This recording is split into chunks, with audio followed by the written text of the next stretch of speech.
makcik telah kena COVID. Tapi Alhamdulillah dalam masa seminggu makcik dah keluar. Tak ada efek apa-apa lah. Tentang COVID, makcik oksigen makcik okey 98.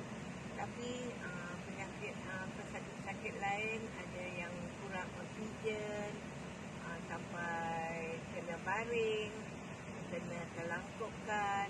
Tapi Alhamdulillah bagi makcik, walaupun kena COVID, tapi makcik oksigen okey 98 je, sentiasa 98. Alhamdulillah. Tapi seminggu je makcik duduk kat hospital, baik macam biasa.